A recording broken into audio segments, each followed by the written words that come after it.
Well, on to our first story. Founder and leader of the new force, Nkrumahs, popularly known as Cheddar, has declared that he will run the leanest government in Ghana's history, consisting of only 12 ministers with him as president. Now, speaking at the launch of his 12 Pillars Manifesto over the weekend, he said Ghana deserves a new governance system since the current one has failed.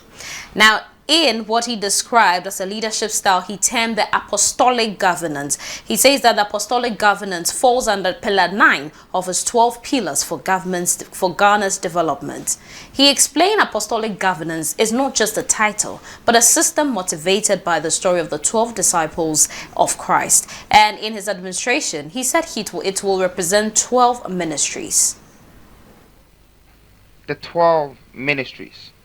Apostolic governance, it's a title, it's some title right here, but it's the 12 ministries. They say less is more. Our government will be the leanest, most efficient in the history of African politics. We present to you the apostolic governance, 1 president, 12 ministers. Create a lean government that will be responsible for the 12 pillars. Now let me start. I'm going to press this, like when you go into one of these, maybe we can press one of them and let's pick one. I'll take you through a few of the ministerial mandates because I think it's very important that you know what they have to do. So we start with Ministry of Finance. Over the years, there has been a lot of judgment debts, a lot of salary shortage, a lot of paying without returns. We realize that, not to put blames on anyone, that the Ministry of Finance is struggling. So our mandate is to make the Ministry of Finance become an investor and a developer for the nation building. It should be their responsibility. They should be accountable for it.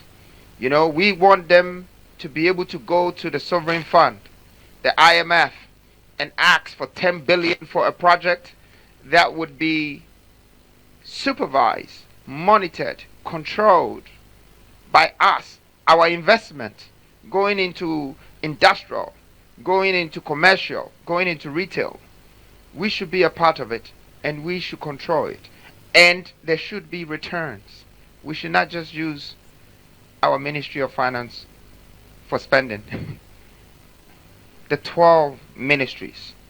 Apostolic governance, it's a title, it's some title right here, but it's the 12 ministries. They say less is more. Our government will be the leanest, most efficient in the history of African politics. We present to you the apostolic governance, 1 president, 12 ministers. Create a lean government that will be responsible for the 12 pillars. Now let me start. I'm going to press this, like when you go into one of these, maybe we can press one of them and let's pick one. I'll take you through a few of the ministerial mandates because I think it's very important that you know what they have to do.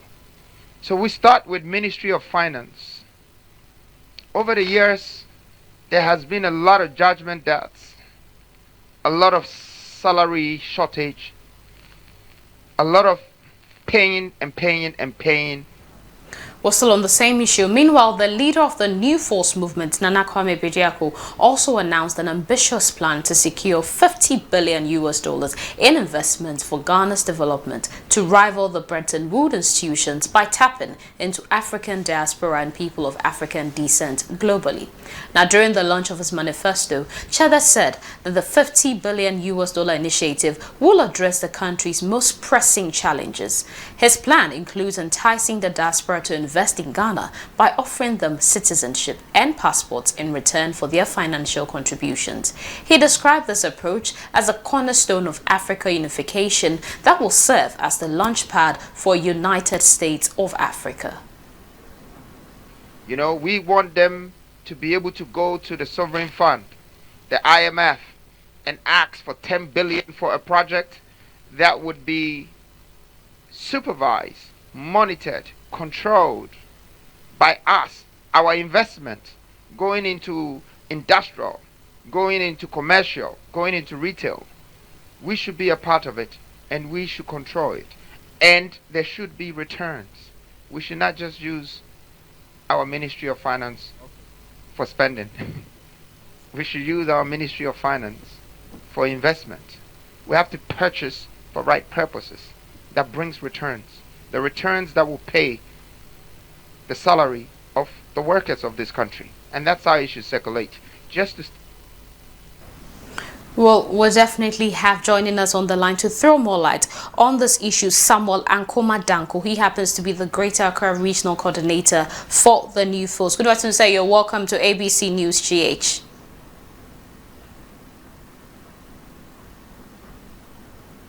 Good afternoon, sir. You're welcome to ABC News GH.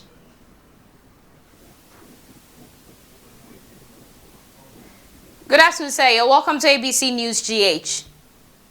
Good afternoon. Thank you so much for joining us. First and foremost, we want to find out.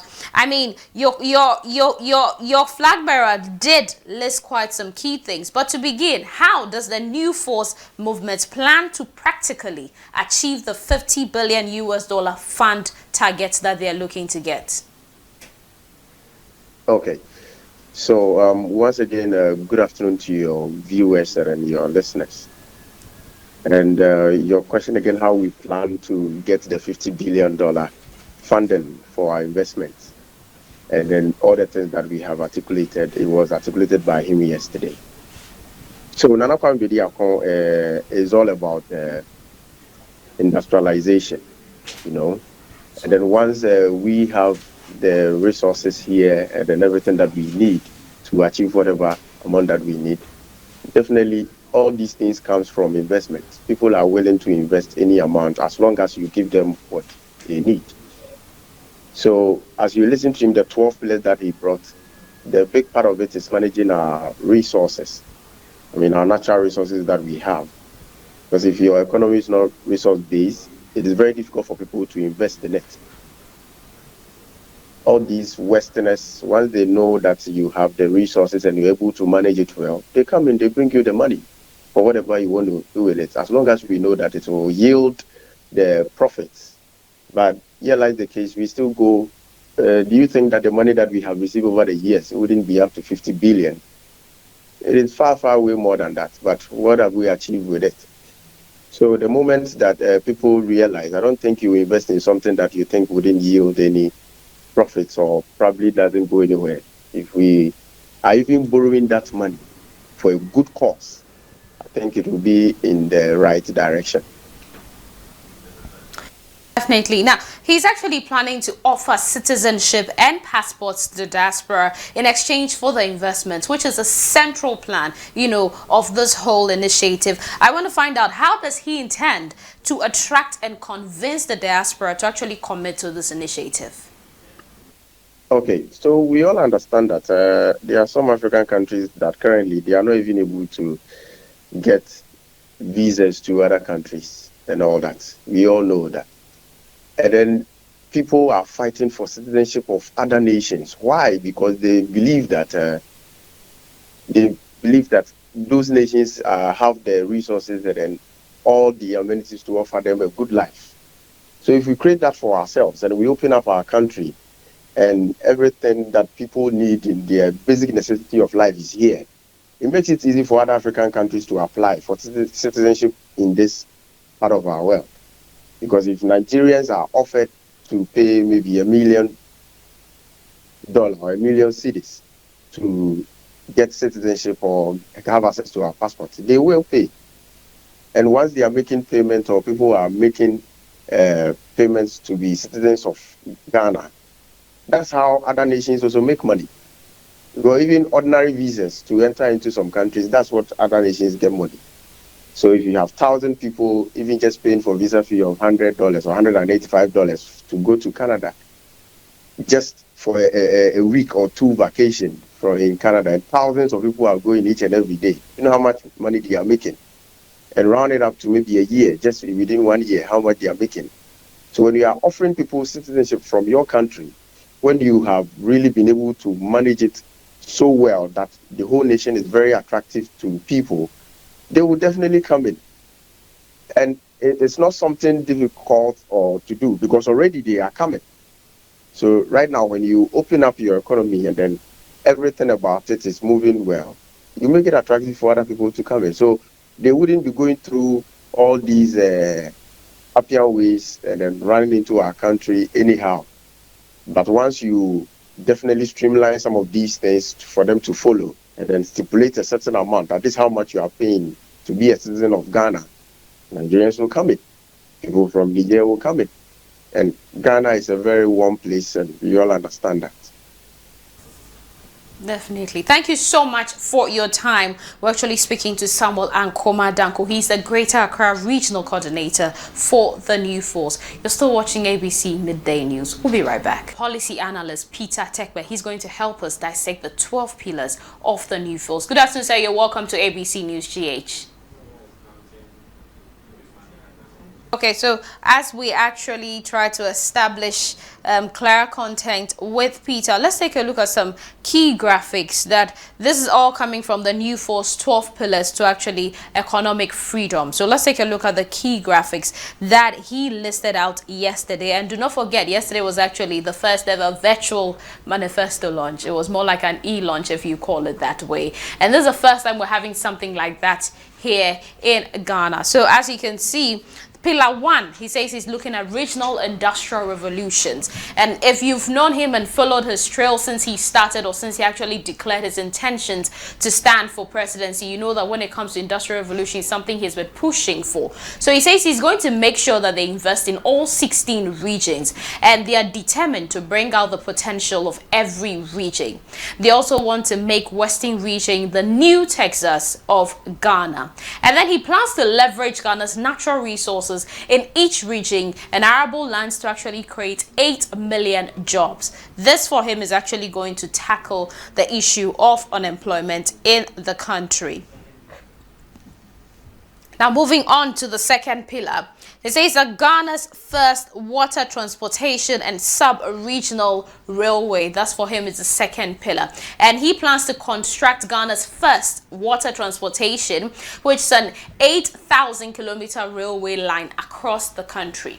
People have a lot of questions about this. Is this feasible? Is this going to work? How is it going to be like? You know, where are we going to keep the water? Yes, but definitely this is what he's outlined that he's going to do. So we're definitely looking forward to the further breakdown of this and see how this definitely is going to work. He also plans to connect industrial hubs through water canal systems, and then he wants to harness rivers and link them to the Gulf of Guinea. He wants to use what you call the industrial dredging as, you know, done in countries like, as it's done in countries like Egypt. So for him, if you listen yesterday, he's taking inspirations from countries like Egypt, and you know, those are key things for him. He's looking at how they did it and then how he can actually implement the same thing here in Ghana. Now the third pillar that he outlined yesterday was on the energy city and technology hub, and he says he wants to create an energy city that is actually fit to power all the industries when it comes to the 16 regions we have here in the country. He also wants to make sure that Ghana becomes a tech hub.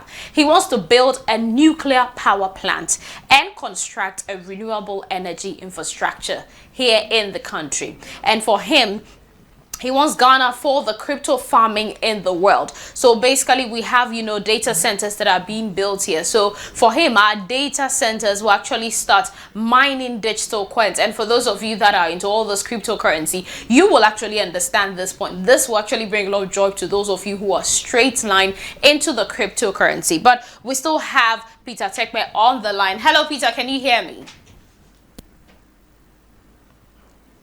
Okay, we still need you to unmute.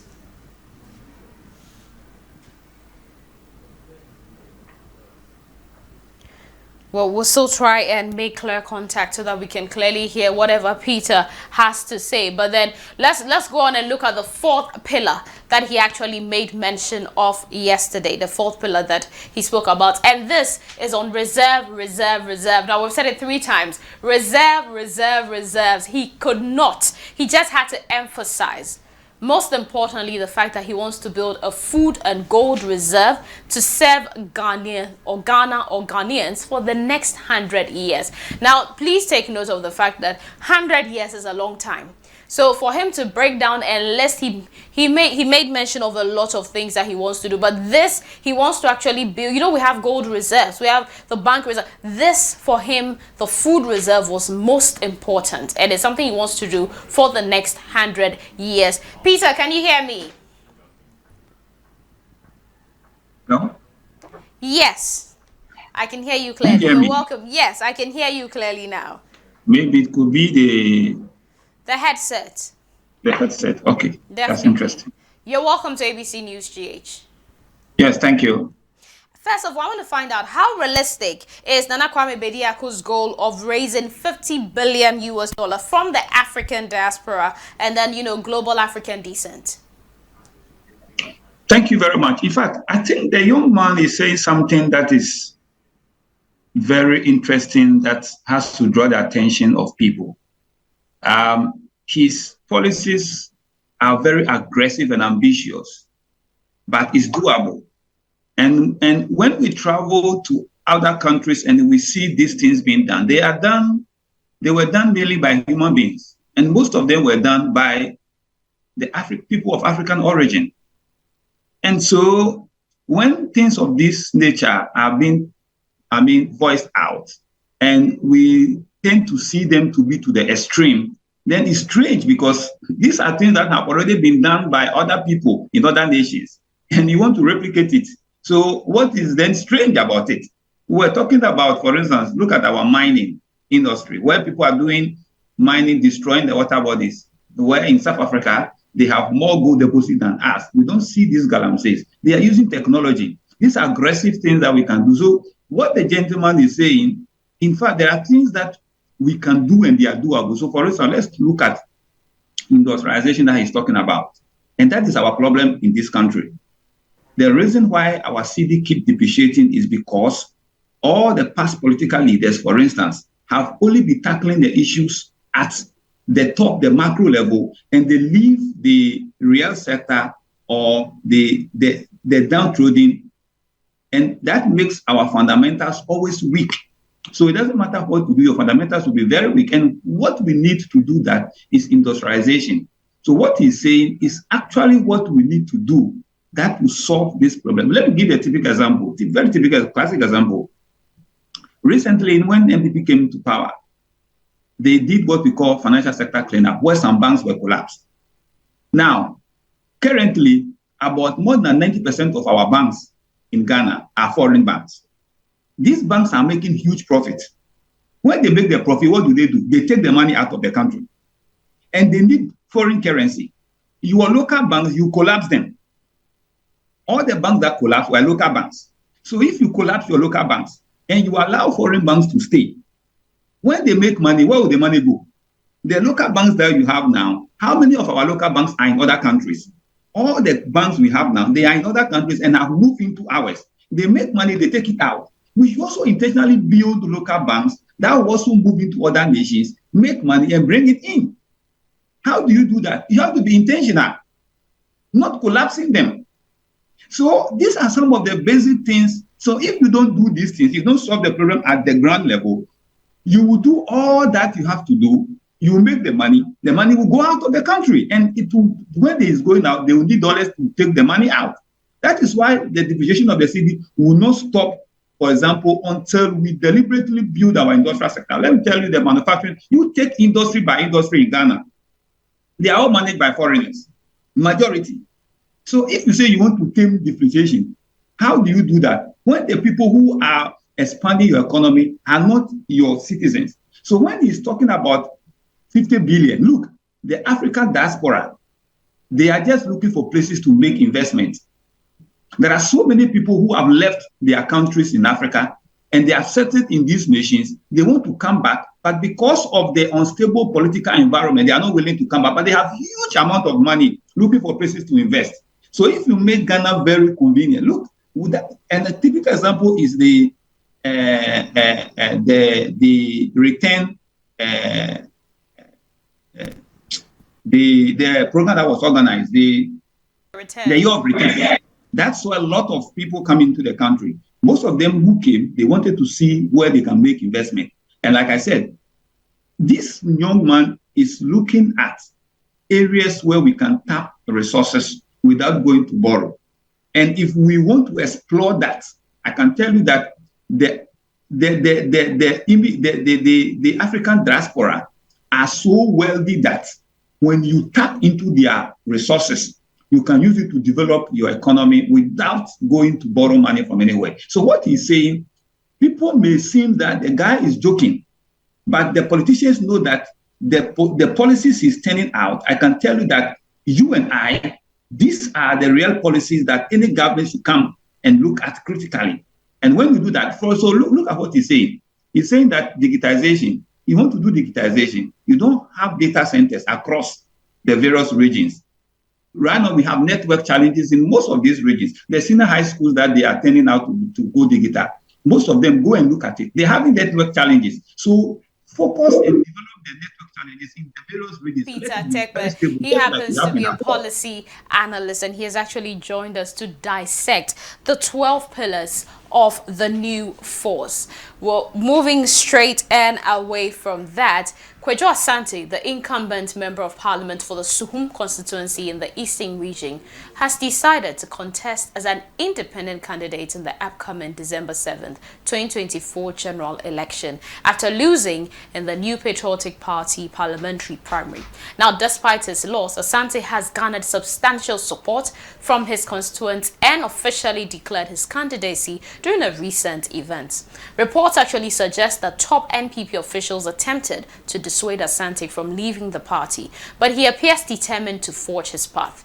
The trend of NPP members breaking away to contest as independent candidates is becoming more prominent. Notably, former Ladade Kotopon MP Vincent Soa and Aguna West MP Cynthia Morrison have also declared their intentions to run as independents after losing in the NPP primaries. Now, this follows the precedent set by Andrew Esiama Mwako, the second Deputy Speaker of Parliament and MP for Kwabena, who successfully won his seat as an independent candidate after losing the NPP primary.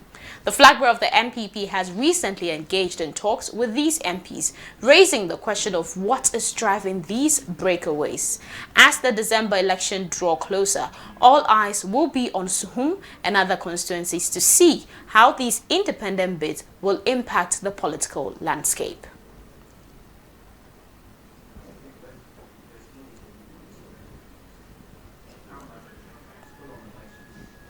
With barely 3 months to the 2024 general elections, political activities seem to have heightened, marked with what may be described as vile or derogatory remarks from the two major opposing political parties, the NPP and the NDC. Well, while NDC is demanding an apology from the MP of Ibuakwa South, Samuel Ateichia, for his comment on the flag bearer of the National Democratic Congress, suggesting that John Dramani Mahama is a drunkard. The Deputy Communications Director of the party, Malik Basintale, has, in a sharp rebuttal, issued a scathing response to recent remarks made by Samuel Ateichia and Dr. Matthew Opoku Prempeh.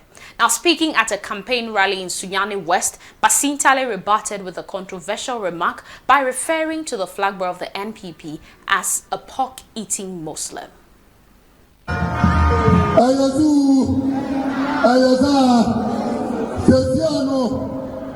The policies of the NDC have outweighed the policies of the NPP. So the NPP has implemented a strategy. That strategy is called, if you miss the ball, don't miss it.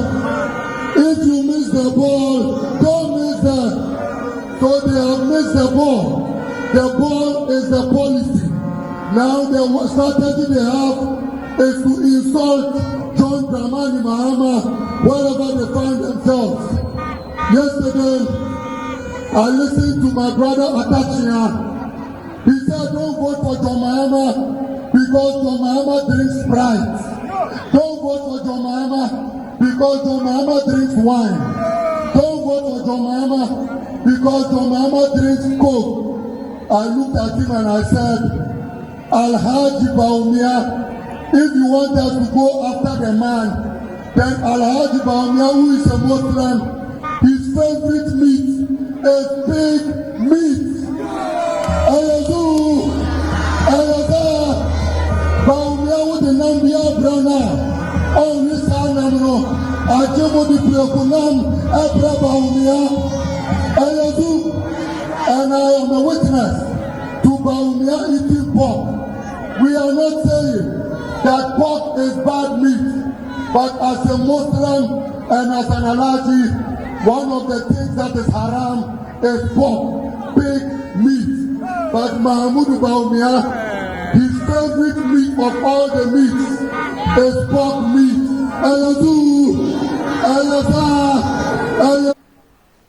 Well, you heard Malik Basintale. Joining us via Zoom is a political strategist at the Kumasi Technical University, Dr. Samuel Efriye, to discuss more on this. Good afternoon, sir. You're welcome to ABC News.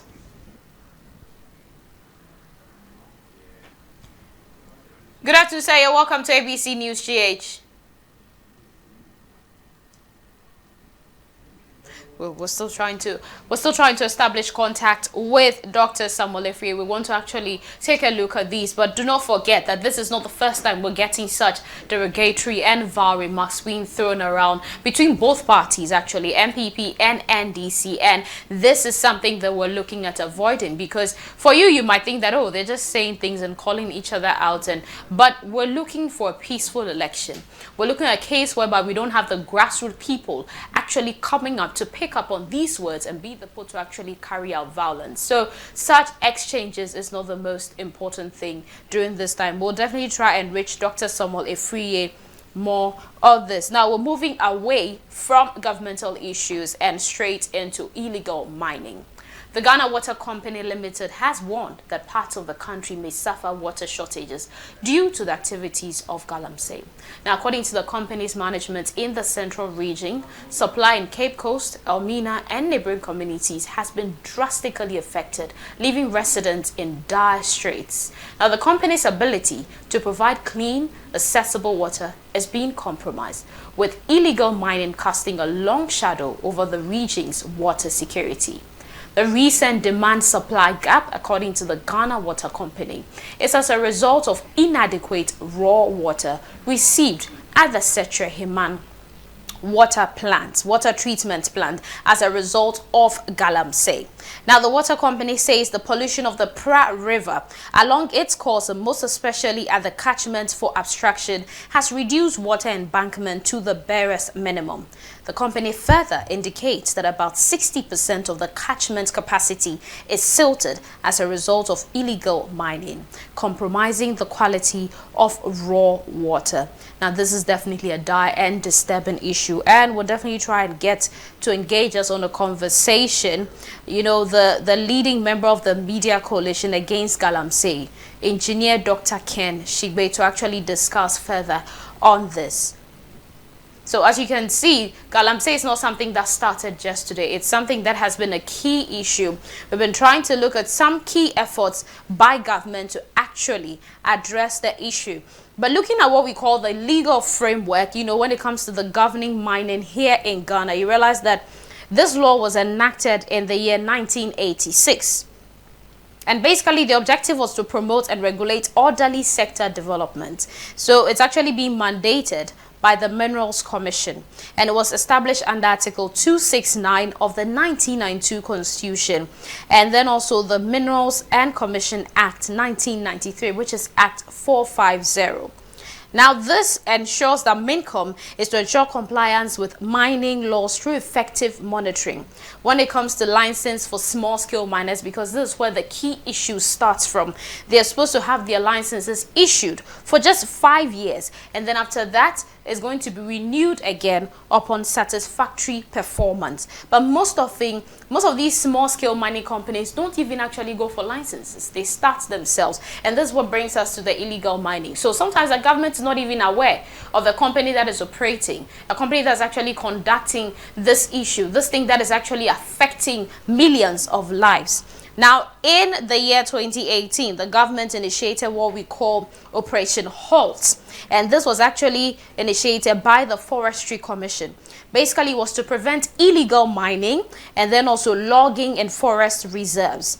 Now, this was a joint military and forestry operation, and they were able to actually arrest and repatriate about 700 foreign nationals. This includes Chinese, ECOWAS citizens, Indians, and Russians from, the Amansi West District, which is now what you call the Amansi West and South District. And if you're looking at the statistics of the number of people that were repatriated, you had 70% of the people that were apprehended being Chinese. 70% of them were Chinese. Now, that was not the only operation that was initiated or taken upon by the government to address this issue of illegal mining. Also, Operation Halt 2, which was a follow-up to the first one, was actually launched in 2021 by the government. Earlier, I had made mention of the fact that we're actually trying to engage on the line Dr. Ken Shigbe to actually further discuss this. But we'll still try and get him to talk to him. We have Dr. Samuel Efrie. He has joined us. Good afternoon, sir. You're welcome to ABC News GH. Yeah, good afternoon and greetings to your cherished viewers as well. Well, thank you so much for joining us. Now, basically, we're looking at, derogatory and vile remarks, the strategy of it being used by both key political parties in the country. Now, how do these derogatory remarks from both NPP and NDC impact the overall tone and quality of the 2024 election campaign? Thank you very much. The 2024, the NDC and the NPP as the working towards the elections. It seems some few things that we've noticed is unfortunate, where some leaders are giving it out to each other, and I think immediately they have to stop, and leaders need to talk to them so that they will stop these unfortunate unsavory comments on each other. They have to stop. It will augur well for all of us. When it comes to some of these things, is a way where people, because when it comes to elections, people want to prove, people want to let others know how they are capable, their standard, and how they can say certain things. And some of these things, I think we have moved on as a country from 1992 Constitution. We've practiced this Constitution for almost 30 years, and these kind of unsavory comments, this kind of comments, I don't think that in our current dispensation we need to encourage that. And I think all those who are involved should bow their head in shame for these kind of comments.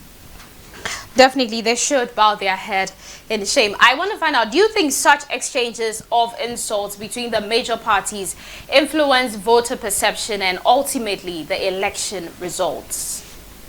I've not seen any research or any kind of information that correlates of insults and influence for people to vote. These are what I describe as uncultured ways of doing politics. That is unacceptable, that we use insult. Elections is about presenting your ideas about how to solve Ghana problems, how to solve problems. It's not about insult.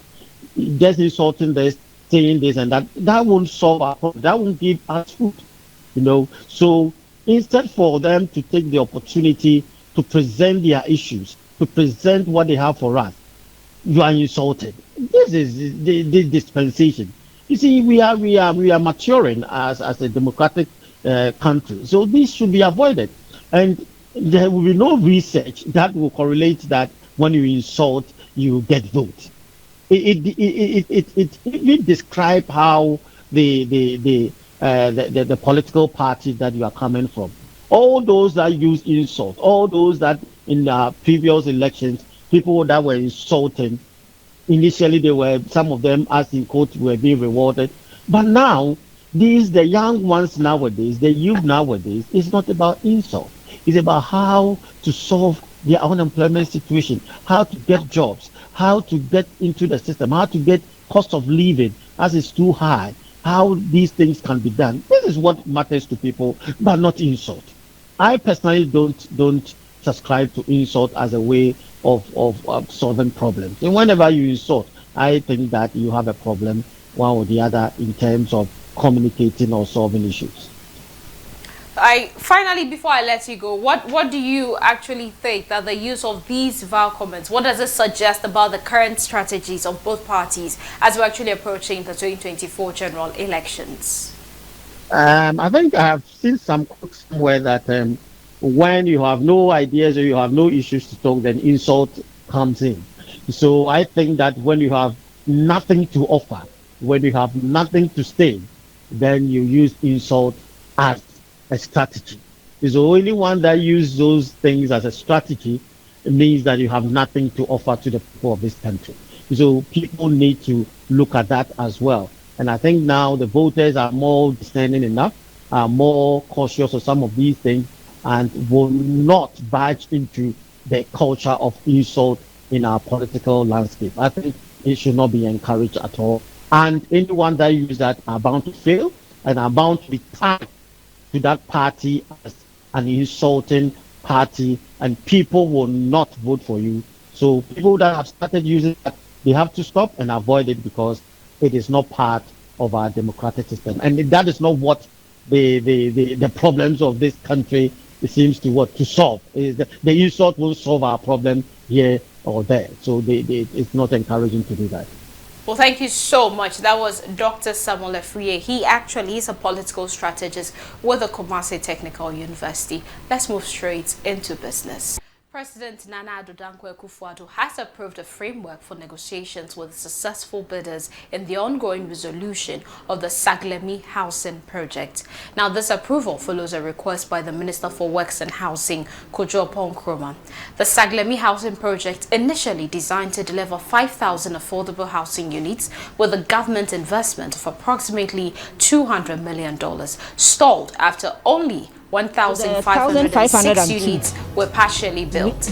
Now, the units were deemed uninhabitable due to the lack of critical infrastructure such as water, electricity, and sanitation. Evaluation by the Ghana Institute of Surveyors estimated that an additional $100 million will be needed to complete the remaining units, a cost government alone could not afford. To revive the project, the cabinet approved seeking private sector financing and expertise. And under the new framework, the value of the work already completed at Sagami will be treated as government equity in the project, while the cost to complete the remaining work will be considered the equity of the selected partner in a special purpose vehicle to be established for the project's completion. Proceeds from the sale of the houses will be shared between the government and the private partner based on their stake in the special private vehicle.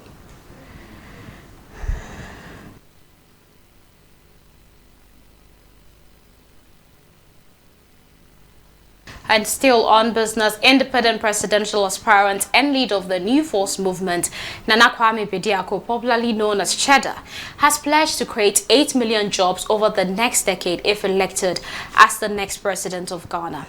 Now, he made this announcement during the highly anticipated virtual Manifesto launch, which was titled 12 Pillars for Economic Freedom, as part of his campaign for the upcoming general election on December 7th. In his address, he emphasized his commitment to economic transformation, stating that he will bring economic freedom to the country. Our research on attribution reserves shows that gold, iron ore, gas, bauxite, and lithium and diamond, potential of agro-processing and all the arable lands in the country amounts to 2.5 trillion US dollars. This is the outcome of our research. We are determined to bring out every region well. So as you can see, we have searched every region inside out and realized what sort of wealth that can be created there and projected it in the next 10 years, Ghana will have an economic output at 4.7 trillion with the 13 million hectares of arable land and all these minerals. We will also create 8 million jobs in a decade. I have brought you your economic. Let's head straight into the world of sport. Well, the Ghanaian football community was rattled on Sunday, September 1st, 2024, after Black Stars technical team members narrowly avoided a tragic accident. Head coach Otuado, assistant coach John Painsil, and goalkeepers trainer Fatau Dada were returning to Accra after attending the Champion of Champions final in Takwa when their vehicle suffered a mechanical failure. The coaches were taken to a hospital for checks. Now, the incident occurred as the Black Stars prepared for the 2025 AFCON qualifier against Angola. The GFA has assured the public that all three technical team members are currently in stable condition.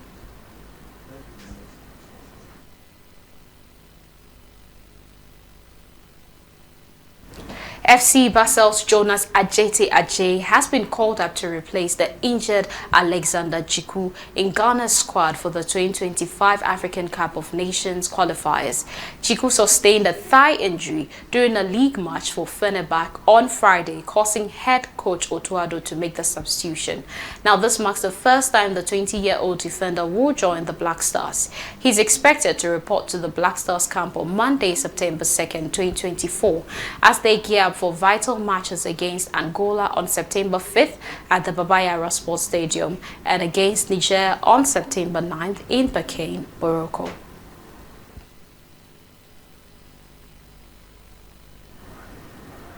Well, away from sports, let's head straight into international waters.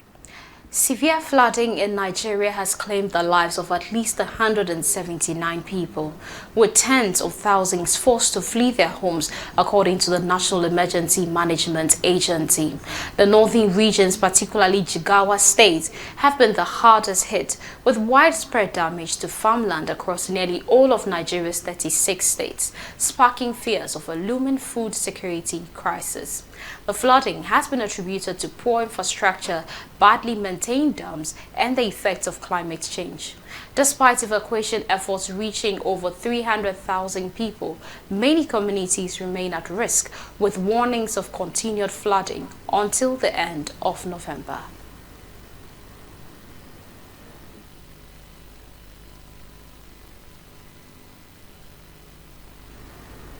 Let's go straight for entertainment. Well, independent presidential aspirant and leader of the New Force movement, Nana Kwame Bediako, has outlined an ambitious plan to transform Ghana's creative industry. During the Manifesto launch titled 12 Pillars for Economic Freedom, Bediako pledged to build Hollywood-style studios in Ghana, enabling local filmmakers to produce world-class content. Now, he also promised to support artists in owning their catalogs, ensuring that musicians earn reasonable royalties and have control over their work. Bediako's vision includes helping Ghanaian creatives own the distribution and recording platforms, giving them greater power and profit from their talents. Well, this brings us to the end of today's news. Well, this has been the Midday News here on ABC News GH. I'm Epifania Chokotokligui. Do have a lovely afternoon.